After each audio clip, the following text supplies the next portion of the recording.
Once upon a midnight dreary, while I pondered, weak and weary, over many a quaint and curious volume of forgotten lore, while I nodded, nearly napping, suddenly there came a tapping, as of someone gently rapping at my chamber door. "'Tis some visitor," I muttered, "tapping at my chamber door, only this, nothing more." Ah, distinctly I remember it was in the bleak December, and each separate dying ember wrought its ghost upon the floor. Eagerly I wished the morrow. Vainly I had sought to borrow from my books surcease of sorrow, sorrow for the lost Lenore, for the rare and radiant maiden whom the angels name Lenore, nameless here for evermore. And the silken, sad, uncertain rustling of each purple curtain thrilled me, filled me with fantastic terrors never felt before, so that now, to still the beating of my heart, I stood repeating, "'Tis some visitor entreating entrance at my chamber door, some late visitor entreating entrance at my chamber door, this it is and nothing more." Presently my soul grew stronger, hesitating then no longer. "Sir," said I, "or madam, truly your forgiveness I implore, but the fact is I was napping, and so gently you came rapping, and so faintly you came tapping at my chamber door, that I scarce was sure I heard you. Here I opened wide the door. Darkness there, and nothing more." Deep into that darkness peering, long I stood there, wondering, fearing, doubting, dreaming dreams no mortals ever dared to dream before. But the silence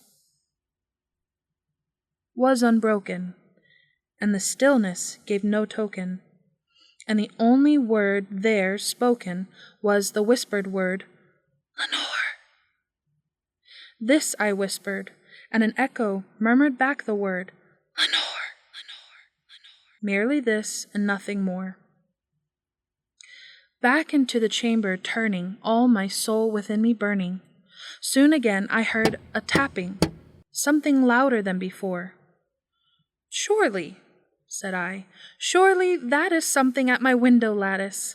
Let me see then what thereat is, and this mystery explore. Let my heart be still a moment, and this mystery explore. 'Tis the wind and nothing more." Open here I flung the shutter, when with a many flirt and flutter, in there stepped a stately raven of the saintly days of yore. Not the least obeisance made he, not a minute stopped or stayed he, but with mien of lord or lady, perched above my chamber door, perched upon a bust of Pallas just above my chamber door, perched and sat and nothing more. Then this ebony bird, beguiling my sad fancy into smiling, by the grave and stern decorum of the countenance it wore. "Though thy crest be shorn and shaven, thou," I said, "art sure no craven, ghastly, grim, and ancient raven, wandering from the nightly shore? Tell me what thy lordly name is on the night's Plutonian shore." Quoth the raven, "Nevermore." Much I marvelled this ungainly fowl to hear discourse so plainly, though its answer little meaning, little relevancy bore.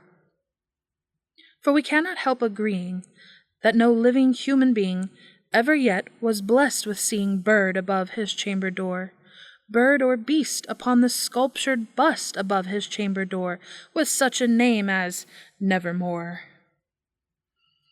But the raven, sitting lonely on that placid bust, spoke only that one word, as if his soul in that one word he did outpour. Nothing farther then he uttered, not a feather then he fluttered, till I scarcely more than muttered, "Other friends have flown before. On the morrow he will leave me as my hopes have flown before. Then the bird said, Nevermore. Startled at the stillness broken by reply so aptly spoken, Doubtless, said I, what it utters is its only stock and store, caught from some unhappy master whom unmerciful disaster followed fast and followed faster, till his songs one burden bore. Till the dirges of his hope that melancholy burden bore, of never, nevermore. But the raven, still beguiling all my sad soul into smiling, straight I wheeled a cushioned seat in front of bird and bust and door.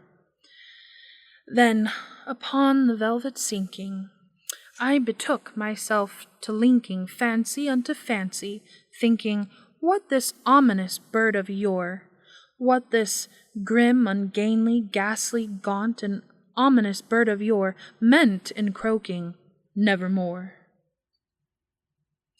This I sat engaged in guessing, but no syllable expressing to the fowl whose fiery eyes now burned into my bosom's core.